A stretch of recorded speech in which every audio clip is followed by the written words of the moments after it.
Assalamualaikum warahmatullahi wabarakatuh. Perkenalkan, nama saya Nur Anissa, mahasiswa jurusan Gizi Poltekkes Kemenkes Semarang. Hari ini saya ingin mereview jurnal tentang kualitas air di sekitar kampus UIN Raden Fatah.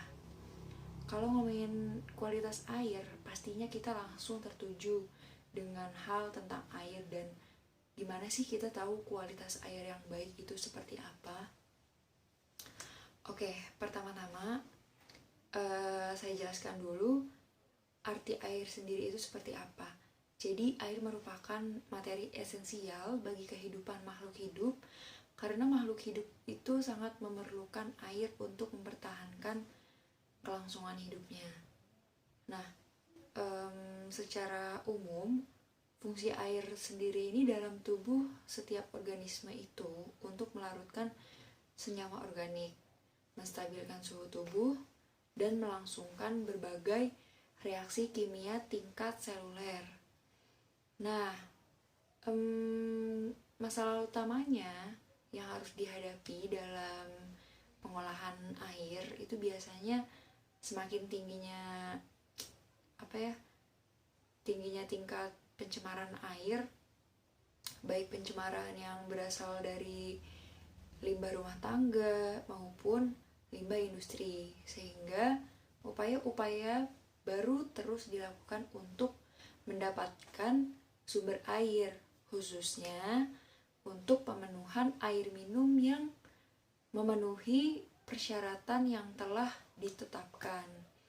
Nah, dalam pengelolaannya, air minum isi ulang ini rentan sekali terhadap kontaminasi dari banyaknya mikroorganisme, terutama bakteri coliform. Perlu kalian ketahui ya, air minum itu yang ideal seharusnya jernih, tidak berwarna, tidak berasa, dan tidak berbau. Di sisi lain, perkembangan air minum isi ulang itu berpotensi sekali menimbulkan dampak negatif terhadap kesehatan bila tidak ada regulasi yang efektif ya. Kemudian di jurnal ini menjelaskan kebutuhan air minum masyarakat di sekitar kampus UIN Raden Fatah Palembang ini terus meningkat, tidak diimbangi dengan ketersediaan air bersih yang ada. Nah, salah satu penyebabnya ini adalah sedikitnya tempat yang memiliki sumber air untuk diolah menjadi air minum. Jadi sangat sedikit sekali ya. Sumber yang ditemukan ini kebanyakan air tanah atau air sumur. Tak jarang membuat air tanah ini menjadi tidak layak untuk dikonsumsi. Meningkatnya permintaan masyarakat di sekitar kampus UIN Raden Fatah akan air minum isi ulang yang murah dan praktis menjadikan banyaknya usaha depot air minum isi ulang. Pastinya kalian tahu kan usaha isi ulang itu yang bermunculan. Air minum isi ulang ini memang dapat dijadikan salah satu solusi untuk memenuhi kebutuhan air minum. Akan tetapi dikarenakan belum adanya standarisasi dalam peraturan untuk proses pengolahan air, maka kualitas air minum isi ulang tidak dapat menjamin bahwa air yang diproduksi itu sesuai dengan kualitas standar air minum. Jadi makanya akan dilakukan uji kualitas air minum isi ulang di sekitar kampus UIN Raden Fatah. Nah, yang pertama itu dilakukannya pengambilan sampel, kemudian dilakukan uji air, yaitu pendugaan dan uji penegasan. Oleh sebab itu, maka akan dilakukan uji kualitas air minum isi ulang di sekitar kampus UIN Raden Fatah. Yang pertama dilakukan yaitu ada pengambilan sampel, kemudian dilakukannya 2 uji air, yaitu uji pendugaan dan uji penegasan. Masing-masing ini punya penjelasan tersendiri ya teman-teman. Untuk uji pendugaan sendiri ini digunakan untuk mengetahui ada tidaknya bakteri coliform dalam air isi ulang.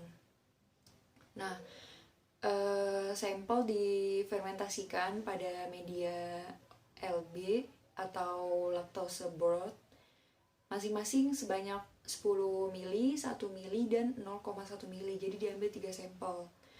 Nah, dikatakan hasil menunjukkan positif itu apabila adanya gelembung gas yang dihasilkan pada tabung Durham.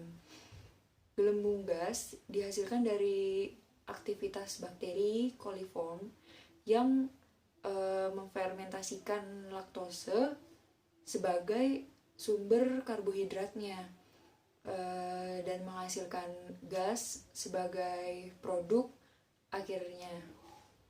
Kemudian tabung Durham ini berfungsi untuk menangkap gas hasil fermentasi laktosa fermentasi laktosa agar dapat diamati. Dalam uji pendugaan ini ternyata didapatkan hasil yang positif pada semua sampel. Jadi ada 3 sampel tadi berarti semua sampel tadi yang diambil ini mengandung coliform. Jumlah bakteri coliform berbeda-beda teman-teman, dengan nilai tertinggi yaitu lebih dari 1000 npm atau per mililiter, dan yang terendah ini 14 npm atau per mili. Nah, uji penegasan sendiri menggunakan media selektif Brilliant Green Lactose Board atau BGLB singkatnya. Nah, uji ini dilakukan untuk membuktikan adanya bakteri coliform fekal. Kalau tadi kan coliform doang, kalau ini kan coliform fekal Nah, pada sampel air ini dengan cara membedakan adanya gelembung atau tidak adanya gelembung. Kalau gelembung udara yang dihasilkan pada tabung Durham disebabkan oleh adanya aktivitas respirasi mikroorganisme yang berupa gelembung gas Nah, tabung dinyatakan positif apabila di dalam tabung Durham itu terbentuk gas, dinyatakan negatif apabila tidak adanya gelembung gas. Jadi bedanya itu. Terus pas dalam uji penegasan didapatkan bahwa keempat sampel keempat sampel ini positif mengandung bakteri coliform fekal. Nah, nilai rata-rata NPM tertinggi ini didapat pada sampel yang terakhir, yaitu nilainya lebih dari 1100 mpb per ml, dan nilai terendahnya ini pada sampel ketiga yaitu 14 mpm. Nah, jadi bisa disimpulkan hasil pengujian kualitas air isi ulang di sekitar kampus UIN Raden Fatah dengan media BGLB dan LB memperlihatkan bahwa sampel tidak layak dikonsumsi karena terdapat bakteri coliform. Mungkin selesai review hari ini, teman-teman. Hanya itu yang bisa saya sampaikan. Semoga kita bisa ketemu lagi di review berikutnya. Jangan bosan-bosan nonton channel saya. Kurang lebihnya mohon maaf untuk review hari ini. Wassalamualaikum warahmatullahi wabarakatuh. Sampai jumpa.